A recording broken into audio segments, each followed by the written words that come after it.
বিহার জয়ের পর এবার বিজেপি এবং তার দলের লক্ষ্য যে বাংলা তা বুঝিয়ে দিলেন নরেন্দ্র মোদী। দ্ব্যর্থহীন ভাষায় জানিয়ে দিলেন বাংলা জয়ের পথ প্রশস্ত করে দিল বিহার। এও বললেন বিহার হয়েই গঙ্গা যায় বাংলায়। বিহারে বিরাট জয় পেয়ে আবার ক্ষমতায় ফিরেছে নীতিশ কুমার এবং বিজেপির জোট। নির্বাচনে 243টি আসনের মধ্যে 202টি আসনই জিতেছে তারা।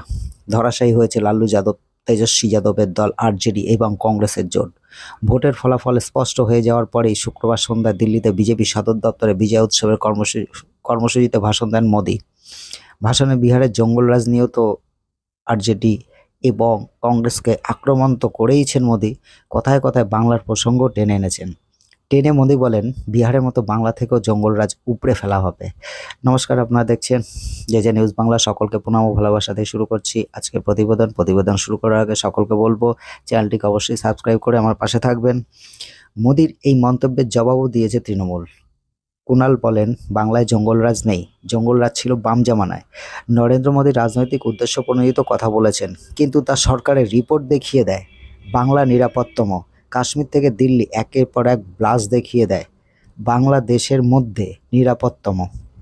মোদীর বাংলা জয়ের অঙ্গীকার নিয়ে কুণাল বলেন বিহারের জয়ের উচ্ছ্বাসে প্রধানমন্ত্রী নরেন্দ্র মোদী বাংলা নিয়ে যে ধরনের মন্তব্য করেছেন জেনে রেখে দিন সেগুড়ে বালি।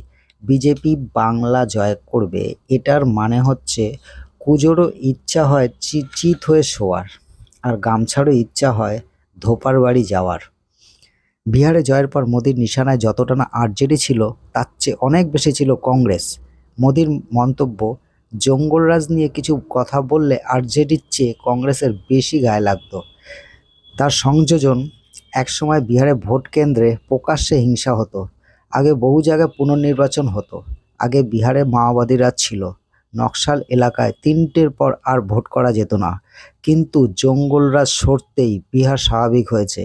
এবার বিহারের ভোটে কোনো হিংসা হয়নি, কংগ্রেস আর কখনো ফিরবে না। গত কয়েকটি নির্বাচনে বিধানসভা এবং লোকসভা মিলিয়ে কংগ্রেসের ফলাফল নিয়েও কটাক্ষ করেছেন মোদী। তিনি বলেন বিহারের ভোট আমাদের যতজন জিতেছেন গত 6টা বিধানসভা মিলিয়েও কংগ্রেসের এতজন জিততে পারেনি। কংগ্রেস হলো মুসলিম লীগ মাওবাদী কংগ্রেস পার্টি। কংগ্রেসের ভিতর এত নিরাশা যে দলে নতুন ভাগ তৈরি হচ্ছে, আবার বিভাজন হবে। কংগ্রেসের সাথে যারাই জোট করবে তাদেরই এই ফল ভুগতে হবে। কংগ্রেস একটা বোঝা হয়ে গিয়েছে। এবার প্রাক্তন মুখ্যমন্ত্রী লালু প্রসাদের পুত্র সেই তেজস্বী যাদবকে মুখ্যমন্ত্রী পদপ্রার্থী হিসাবে তুলে ধরে বিহারের ইতিহাসে সবচেয়ে খারাপ ফলের দ্বিতীয় নজির রাখল আরজেডি। রাজ্যে 243টি আসনের মধ্যে মাত্র কয়েকটি আসন পেয়েছে এই আরজেডির দল।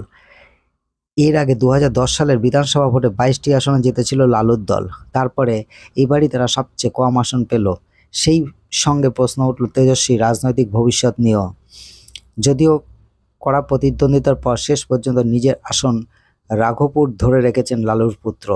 তো এই ছিল আজকের প্রতিবেদন, দেখা হবে নেক্সট ভিডিওতে। ধন্যবাদ।